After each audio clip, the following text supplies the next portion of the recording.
sábado protagoniza nuestra entrevista semanal la portavoz del Grupo Parlamentario Socialista, Lara Garlito.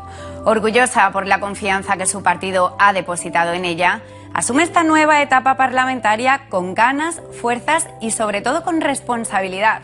La que da, dice, la mayoría absoluta. Su empeño es dialogar con los grupos, nos cuenta, y trabajar para hacer una Extremadura mejor.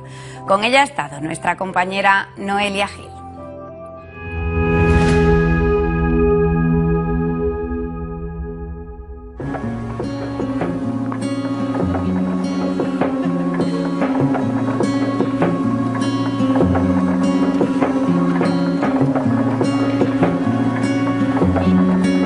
Estamos en uno de los espacios más emblemáticos de la Asamblea, en el Salón de los Pasos Perdidos, y nos acompaña Lara Garlito, portavoz del Grupo Socialista. Muchas gracias por estar hoy aquí con nosotros. Es su segunda legislatura aquí en la Asamblea. ¿Cómo afronta el reto al frente de la portavocía? Primero, me siento muy orgullosa de la responsabilidad y agradecida al grupo parlamentario que me haya elegido como su portavoz para desempeñar esta función, con lo cual, con ese orgullo y con ese agradecimiento, no puedo tener más que muchísimas ganas de dar lo mejor de mí y con mucha esperanza y mucha ilusión por lo que va a ser una gran legislatura para que los ciudadanos y las ciudadanas sientan que la política mejora sus vidas. ¿Cuáles van a ser las principales líneas de trabajo donde el Grupo Socialista va a centrar esos esfuerzos? Pues el Grupo Parlamentario Socialista se va a centrar en las líneas estratégicas que además el presidente de la Junta de Extremadura dijo en el debate de investidura. Es decir, no podemos pensar en Extremadura sin pensar en el reto demográfico, y si pensamos en el reto demográfico tenemos que pensar también en las infraestructuras, tenemos que pensar también en la vivienda, tendremos que pensar también en la digitalización de Extremadura. La Unión Europea, los pactos europeos tienen que ser también otra prioridad. Y como no podía ser de otra manera, el cambio climático. Una legislatura en los tiempos que corre atípica, ya que apenas hay mayorías absolutas en España. De hecho, solo dos comunidades autónomas, Extremadura y Castilla-La Mancha, ambas gobernadas por el Partido Socialista. Yo quería saber, ¿eso cómo se ve? Es decir, ¿les produce tranquilidad? ¿Es una forma también de ver estos próximos años a la hora de legislar de una manera más tranquila? Más que tranquilidad, es responsabilidad. La mayoría absoluta es responsabilidad, es compromiso, diálogo y estabilidad para esta región que necesita trabajo, desarrollo, y ahí estaremos para poder sumarnos a todo ello. Sin embargo, desde la oposición, además coincide toda la oposición, ven que esa mayoría absoluta que ustedes tienen, pues la utilizan, dicen, como les conviene, por ejemplo, suprimiendo la limitación de los mandatos.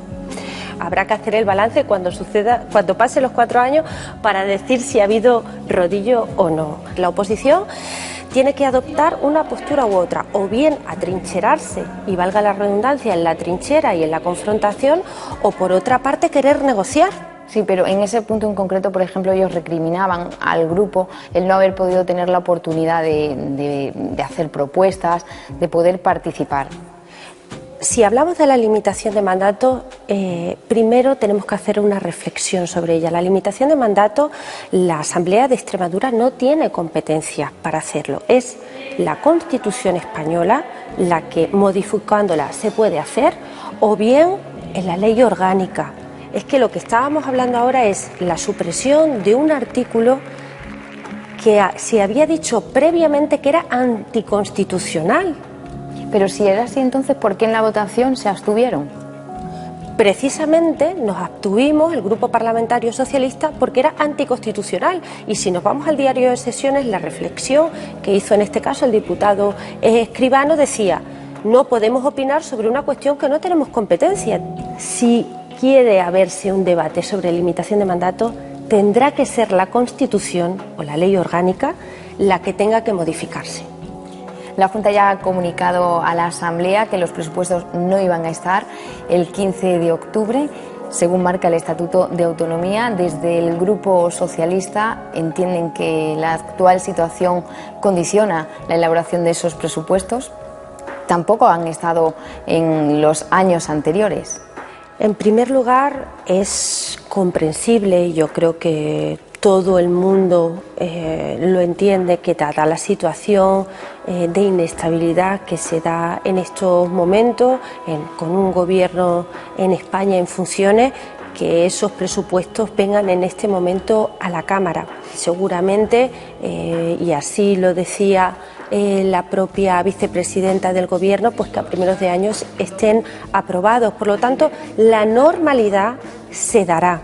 Ahora bien, en los últimos años no se han traído, y recuerdo también en la legislatura del Partido Popular cómo había unas elecciones en el mes de noviembre y tampoco se trajeron a esta Cámara bajo esas mismas circunstancias en las que, con unas elecciones generales por delante, pues no resulta conveniente que vengan, ¿no?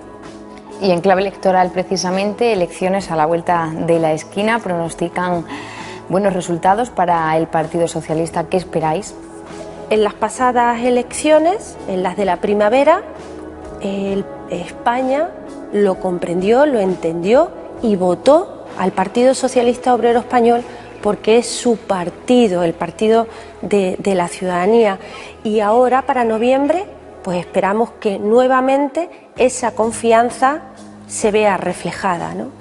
Y ya por último, otra cuestión que se ha planteado, la reforma del Estatuto de Autonomía. La oposición hace cada uno sus matices, pero está dispuesta a hablar. Pero quieren saber algo más, que haya concreción. Quería saber si nos podría avanzar, ¿va a haber grupo de trabajo, alguna comisión? Lo que sabemos hasta ahora, y lo importante, es opinar sobre la materia, es decir, la Asamblea de Extremadura es la casa de todos los extremeños y de todas las extremeñas, y la ciudadanía tiene que entender que esto es accesible, y cuantas más facilidades se le den para que aquí en esta casa se traten las cuestiones que ellos y ellas quieren, que nosotros y nosotras queremos, porque todo el mundo formamos parte de esa ciudadanía, de esa sociedad, yo creo que es muy positivo.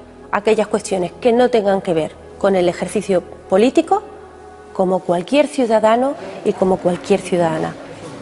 Y obviamente eso lo entendemos todos y todas, es más que comprensible, y el debate es muy sencillo. Por lo tanto, creo que menos cortinas de humo ni nada, son dos cosas que hacen que la sociedad está verdaderamente en la Asamblea de Extremadura, porque lo está, y por lo tanto hay que hablar con la mayor de la transparencia y la mayor de la tranquilidad de esas dos medidas, que yo creo que todo el mundo estará de acuerdo.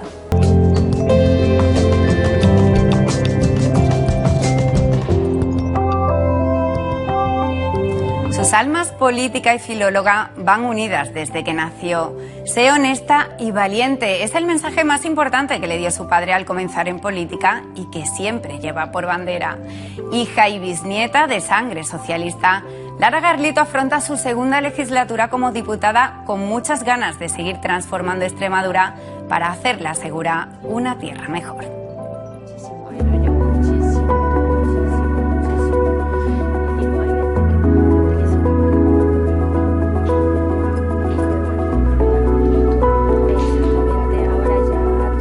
Nos hemos venido ahora aquí a la biblioteca de la Asamblea. Continuamos con Lara Garlito, portavoz del Grupo Socialista, filóloga y doctora en Lenguas y Culturas. Así es, y es una maravilla poder estar rodeada de libros, porque para mí esta es mi vida. Soy filóloga de vocación, con convicción, y me doctoré también. Mi carrera investigadora hace que siempre haya tenido ese gusanillo, ese hecho de siempre perseguir con rigor, porque la investigación te enseña a ser muy rigurosa para llegar a las conclusiones reales, y creo que en la política esa enseñanza es fundamental.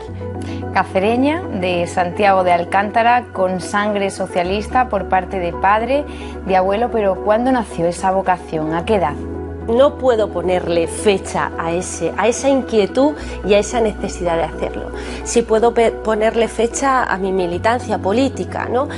Durante mis años universitarios ya estaba en Juventudes Socialistas y pertenecí a las ejecutivas provinciales y regionales. Es decir, he tenido una militancia en mi juventud muy activa y ahora, como diputada, esta será mi segunda legislatura, pero creo que esa inquietud, esa vocación de servicio público, el ser amante del debate, de las diferentes ideas y que todas puedan convivir, que todas puedan reflexionar, no puedo ponerle fecha, es imposible.